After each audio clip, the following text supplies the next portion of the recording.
Assalamualaikum warahmatullahi wabarakatuh. Yang saya hormati Bapak Purnomo Adi Saputro SPD MSc selaku dosen pengampu mata kuliah Pendidikan Konservasi. Sebelumnya perkenalkan, saya Zahra Amelia Putri dengan NIM 24010400022 dari Program Studi Bimbingan dan Konseling Fakultas Ilmu Pendidikan dan Psikologi Universitas Negeri Semarang. Di sini saya akan mempresentasikan hasil jawaban saya mengenai soal-soal yang ada pada tugas 3. Baik, dimulai dari soal pertama, yaitu jelaskan upaya atau tindakan mitigasi bencana untuk bencana alam, bencana non-alam, dan juga bencana sosial. Upaya atau tindakan mitigasi dari bencana alam sendiri, yaitu yang pertama ada pembangunan infrastruktur. Ini bisa dilakukan dengan membangun terasering dan sistem drainase yang efektif untuk mencegah terjadinya tanah longsor. Lalu yang kedua ada pemetaan resiko, yaitu dengan membuat peta rawan bencana untuk mengidentifikasi daerah mana yang paling berisiko terkena bencana. Lalu yang ketiga ada reboisasi, yaitu melakukan penanaman pohon di area yang gundul untuk memperkuat tanah sehingga dapat mencegah bencana seperti banjir dan juga tanah longsor. Lalu ada sistem peringatan dini, yaitu mengembangkan sistem peringatan dini untuk memberikan informasi kepada masyarakat tentang potensi bencana. Lalu yang terakhir ada monitoring gejala, yaitu memantau informasi gejala bencana melalui media elektronik dan juga lembaga terkait.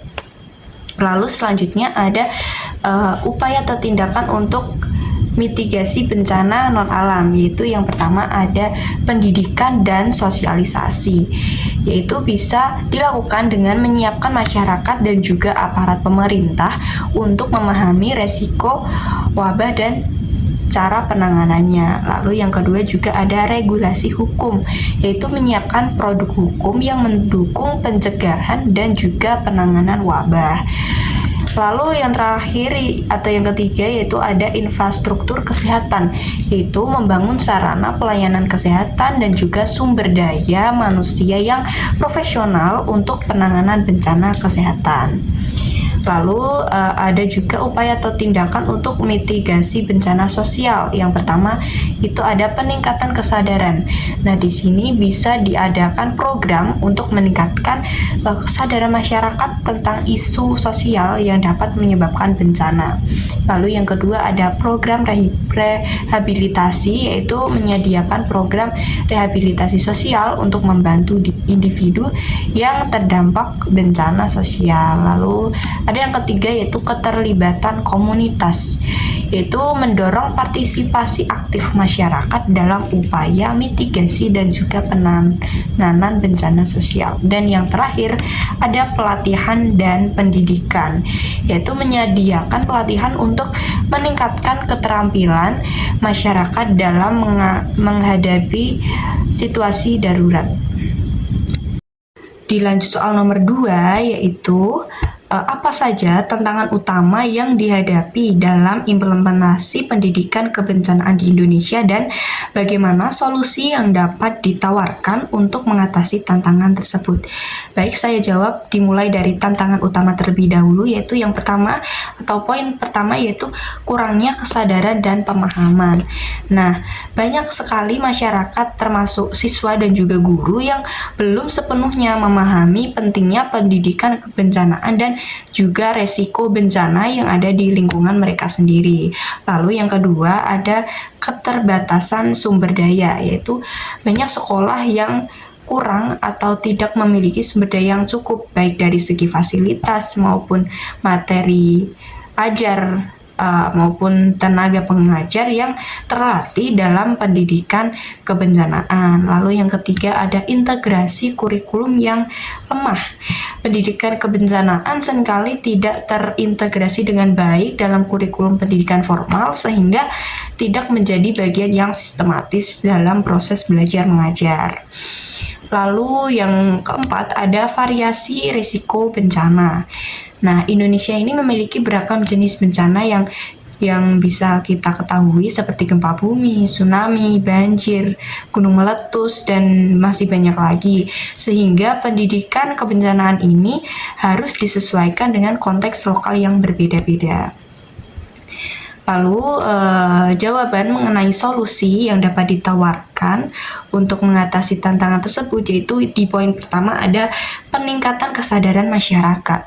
Nah, di sini ini bisa dilakukan dengan melakukan kampanye, penyuluhan, dan sosialisasi tentang pentingnya pendidikan kebencanaan melalui media sosial, seminar, dan juga bisa di kegiatan komunitas seperti itu. Lalu yang kedua ada pengembangan sumber daya, yaitu bisa dilakukan dengan meningkatkan alokasi anggaran untuk pendidikan kebencanaan, termasuk penyediaan materi ajar, alat peraga, dan juga fasilitas yang mendukung proses mengajar dan belajar seperti itu ya. Lalu yang ketiga ada integrasi kurikulum. Nah, integrasi kurikulum ini bisa dilakukan dengan mengembangkan kurikulum yang mengintegrasikan pendidikan kebencanaan secara sistematis di semua jenjang pendidikan. Nah, mulai dari pendidikan dasar hingga pendidikan tinggi. Lalu yang keempat yaitu pembuatan modul dan materi ajar yang relevan. Nah, ini mengembangkan modul dan juga materi ajar yang sesuai dengan konteks lokal dan juga jenis bencana yang mungkin terjadi di daerah tersebut. Lalu yang kelima ada kolaborasi dengan lembaga terkait. Nah, di sini mungkin bisa bekerja sama dengan lembaga pemerintah, NGO, dan juga organisasi internasional untuk mendukung program pendidikan kebencanaan dan juga berbagi sumber daya. Lalu yang keenam yaitu penerapan pembelajaran berbasis pengalaman, yaitu dengan mengadakan simulasi dan juga latihan kebencanaan secara berkala untuk memberikan pengalaman langsung kepada siswa tentang bagaimana menghadapi bencana. Di soal nomor 3 adalah bagaimana pendapat Anda tentang kearifan lokal dapat berfungsi sebagai alternatif untuk mengurangi risiko bencana di tengah keterbatasan teknologi dalam mitigasi bencana.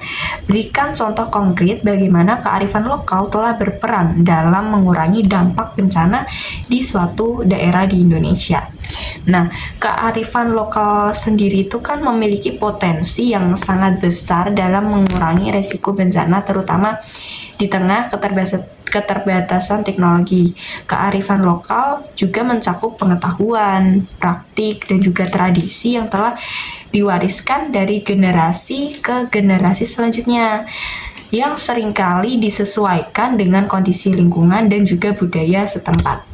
Dalam konteks mitigasi bencana, kearifan lokal dapat berfungsi sebagai alternatif yang efektif karena yang pertama yaitu dapat adaptasi terhadap lingkungan. Nah, kearifan lokal seringkali mencerminkan pemahaman mendalam tentang lingkungan dan juga risiko yang ada. Masyarakat lokal biasanya memiliki pengetahuan tentang pola cuaca, geografi, dan juga perilaku alam yang dapat membantu mereka mempersiapkan diri menghadapi bencana. Lalu yang kedua juga ada praktik berkelanjutan. Nah, di sini banyak sekali praktik kearifan lokal yang berfokus pada keberlanjutan dan juga konservasi sumber daya alam yang dapat mengurangi dampak dari bencana tersebut. Misalnya, pengelolaan hutan secara tradisional itu kan juga dapat mencegah tanah longsor dan juga banjir. Nah, lalu yang ketiga yaitu ada keterlibatan komunitas. Kearifan lokal seringkali melibatkan partisipasi aktif masyarakat yang dapat meningkatkan rasa kepemilikan dan tanggung jawab terhadap mitigasi bencana. Lalu contoh konkret yang saya ambil di sini adalah praktiksasi. Nah, praktiksasi ini adalah berasal dari Maluku ya. Praktiksasi ini adalah tradisi yang melibatkan pelarangan sementara terhadap pengambilan sumber daya alam tertentu seperti ikan atau hasil hutan untuk menjaga kelestarian lingkungan. Nah, peran SASI ini dalam mitigasi bencana yaitu yang pertama ada pengelolaan sumber daya. Nah, dengan melarang pengambilan sumber daya alam pada waktu tertentu, nah masyarakat ini juga dapat menjaga keseimbangan ekosistem. Hal ini membantu mencegah kerusakan lingkungan yang dapat memperburuk dampak bencana seperti banjir dan juga tanah longsor atau bencana yang lainnya. Lalu ada juga di poin yang kedua yaitu peningkatan ketahanan pangan. Nah, praktisasi ini juga membantu memastikan ketersediaan sumber daya alam yang cukup untuk masyarakat sehingga mereka lebih siap menghadapi situasi darurat. Baik, selanjutnya kita masuk di pertanyaan keempat atau yang terakhir, yaitu bagaimana cara meningkatkan kesadaran generasi muda tentang pentingnya kearifan lokal dalam menghadapi tantangan bencana alam. Jadi, meningkatkan kesadaran generasi muda tentang pentingnya kearifan lokal dalam menghadapi tantangan bencana alam adalah salah satu langkah penting untuk membangun ketahanan masyarakat. Jadi, ada beberapa cara yang dapat dilakukan untuk meningkatkan kesadaran generasi muda, yaitu yang pertama ada pendidikan formal, yaitu ada integrasi kurikulum, itu memasukkan materi tentang kearifan lokal dan mitigasi bencana ke dalam kurikulum sekolah mulai dari pendidikan dasar hingga menengah. Jadi hal ini dapat mencakup pelajaran tentang tradisi, praktik, dan juga pengetahuan lokal yang relevan dengan bencana. Lalu ada kegiatan ekstrakurikuler. Nah, ini bisa dilakukan dengan yang pertama ada program kunjungan lapangan. Nah, itu mengadakan kunjungan ke komunitas yang masih menerapkan kearifan lokal dalam mitigasi bencana. Jadi siswa dapat belajar nih langsung dari masyarakat setempat tentang praktik atau tradisi yang ada. Lalu ada juga workshop dan juga seminar, yaitu mengadakan workshop atau seminar yang melibatkan narasumber dari komunitas lokal untuk berbagi pengetahuan atau sharing pengalaman mereka mengenai hal tersebut. Lalu juga ada penggunaan media sosial dan juga teknologi.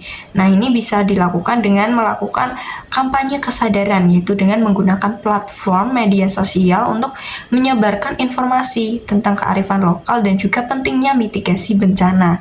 Nah, di sini bisa berupa seperti konten, video, atau infografis, atau bisa juga artikel yang menarik bagi generasi muda. Lalu juga ada aplikasi edukasi, yaitu mengembangkan aplikasi atau game edukatif yang mengajarkan tentang kearifan lokal dan juga cara menghadapi bencana.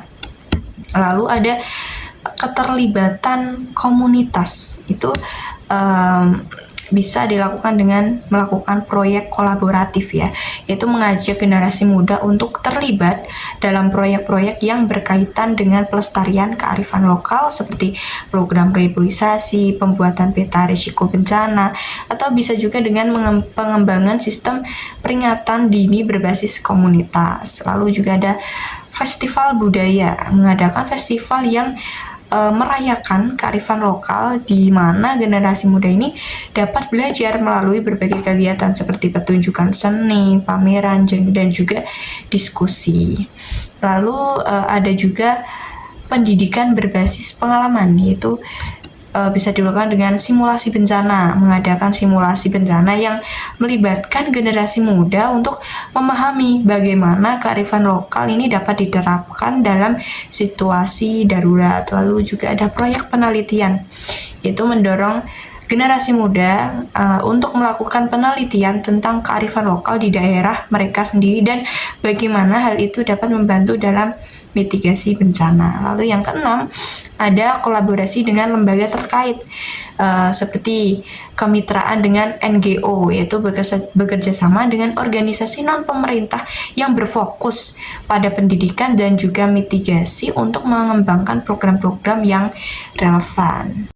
Baik, demikian presentasi dari saya. Berikut merupakan referensi atau sumber dari jurnal dan juga artikel yang saya gunakan untuk membantu saya dalam menjawab pertanyaan-pertanyaan tersebut.